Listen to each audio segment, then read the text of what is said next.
பத்ரிநாத்ல இருந்து ஜோஷிமட்ல இருந்து பத்ரிநாத் போகிற வழி இது. ஸோ இந்த இடத்துல ஒரு பிரிட்ஜ் இருக்கு, பல்ராம் மெமோரியல் பிரிட்ஜ் அப்படின்னு சொல்லி. இந்த செப்டம்பர் 14, 2013 ஒரு பெரிய ஃப்ளட்டு வந்தது இல்லையா நம்ம உத்தராகண்டில்.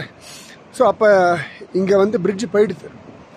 So BRO border road organisation அவள் தான் இந்த பிரிட்ஜை கட்டினா. ஸோ இது பத்ரிநாத் ரூட் போட்டிருக்கா இல்லையா. ஸோ அப்போ வந்து நிறைய அந்த BROவோட அவள் தான் வேலை செய்வாள். அதில் பல்ராம் அப்படின்னு ஒருத்தர் கரெக்டாக இதெல்லாம் போட்டு, ஏன்னா பத்ரிநாத் போகிற வழியே கட் ஆகிடுது. ஸோ அங்கே உள்ள இருக்கவளை ரெஸ்கியூ பண்ணி வெளில அழிச்சுட்டு வர முடியாது. ஓவர் ஃப்ளட்டு, மழை, குளிர் எல்லாம் உண்டு இல்லையா. சாப்பாடு கிடைக்காது, ஒன்றும் கிடையாது, எல்லாமே கீழே மேலே போகணுமே.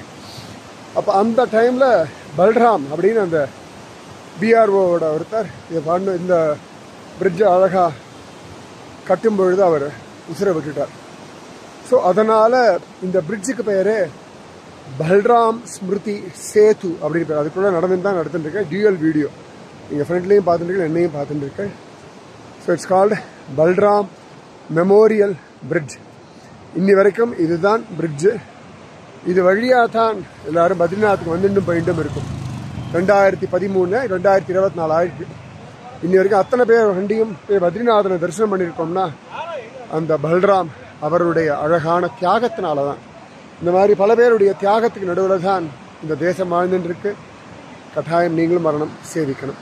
ராதே கிருஷ்ணா. ஜெய் போலோ बलराम जी की जय. जय बोलो भारत माता की जय. राधे कृष्ण.